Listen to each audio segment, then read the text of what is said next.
Mr. Dave Kopel, research director at the Independence Institute, is with us to talk about his new article in America's First Freedom, Cooking Up a Collective Right. And Dave, how you doing, sir? I'm doing great. How about you? Excellent. Glad you could join us on the program tonight. This is a fascinating article, and I'm really pleased that we can talk about this because, you know, if you listen to the gun control advocates, they would have you believe that really ever since 1791, the Second Amendment has meant a sort of collective right, a right of a militia to exist.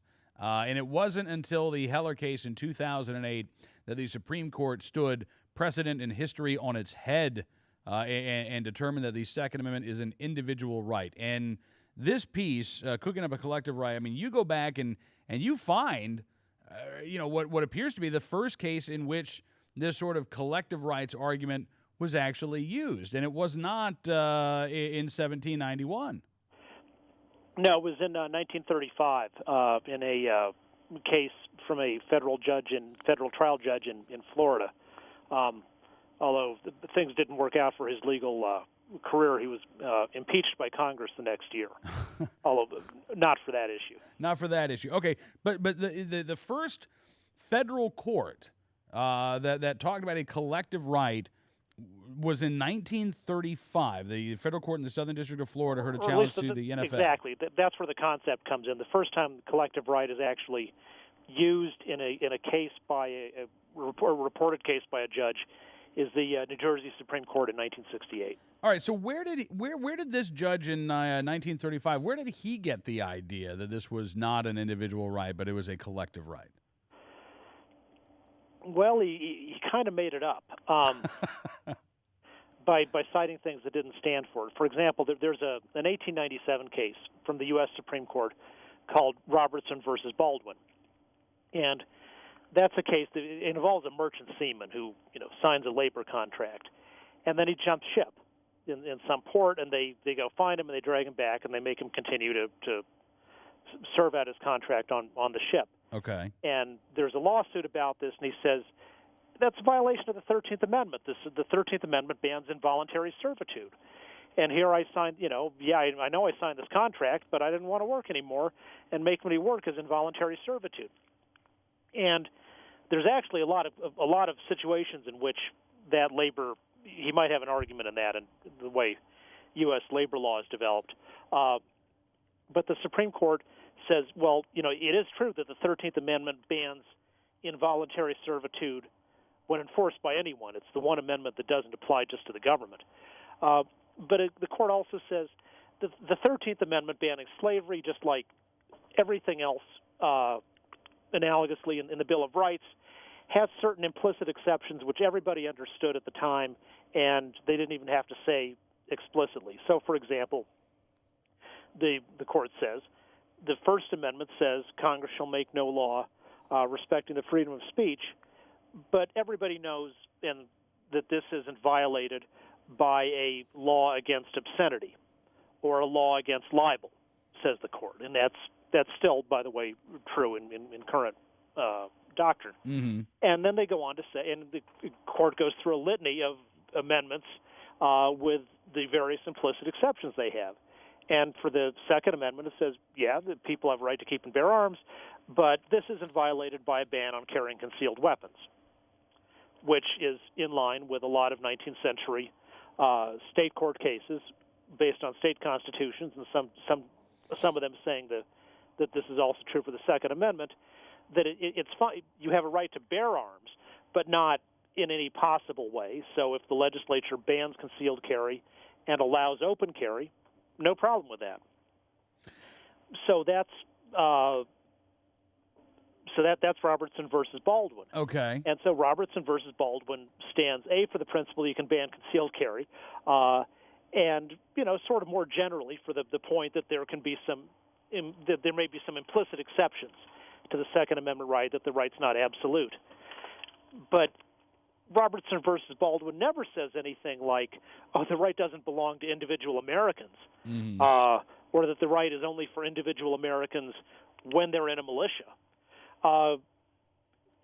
which would, in sort of two versions of an individual right. It doesn't nor does the court say anything like, "Oh, the Second Amendment right doesn't belong to any individuals at all. It's just for the collectivity." As if we're like communist property in communist China, which is called collective property because all the people own it jointly, but in practice only the government has it. Yeah. The Robertson versus Baldwin never said anything about a collective right or anything even remotely hinting at the idea. Robertson versus Baldwin stands for, broadly speaking, the principle that there can be some restrictions or exceptions to the general individual right. Okay, so the actual phrase collective right pops up in a court case for the first time in, as you said, 1968, the New Jersey Supreme Court? Yes. That's the first time it appears in an American judicial opinion regarding the Second Amendment. Okay, and they were quoting an article from the Northwestern Law Review. Yes. State Supreme Court stated that the Second Amendment was, quote, not framed with individual rights in mind. Thus, it refers to the collective right of the people to keep and bear arms in connection with a well-regulated militia. So this is a very recent, Dave, in terms of our nation's history. This is a very recent theory on the Second Amendment. It is a quite recent theory. It's got some. It's got those. It officially appears in '68. It's got some roots in this 35 case we talked about. It's got another root in a 1905 case from the Kansas Supreme Court, where they say that the right to arms in the Kansas, Salina versus Blakesley, they say the right to arms in the Kansas State Constitution, in the Bill of Rights section of the Kansas State Constitution, just means it's an affirmation that the government can have a militia. Which it's kind of an odd thing to put a government power in a section called the Bill of Rights. Yeah. But anyway, that's what the Kansas Supreme Court said, and they also said, and by the way, the Second Amendment means the same thing. All right, and so you say the collective rights theory itself contained the seeds of its own destruction. What do you mean by that?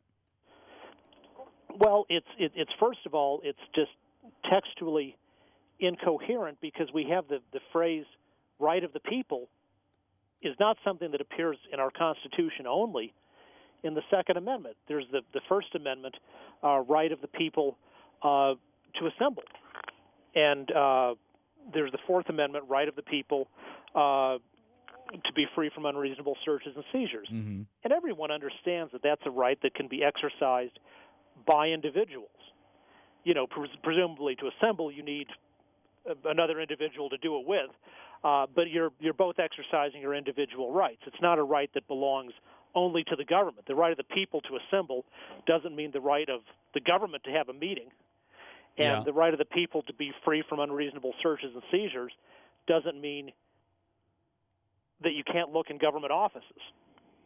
Absolutely. All right, now, Dave, unfortunately, we're about a minute away from running out of time, and I know that we've not finished discussing your piece. If folks want to read this is in the latest issue of America's First Freedom.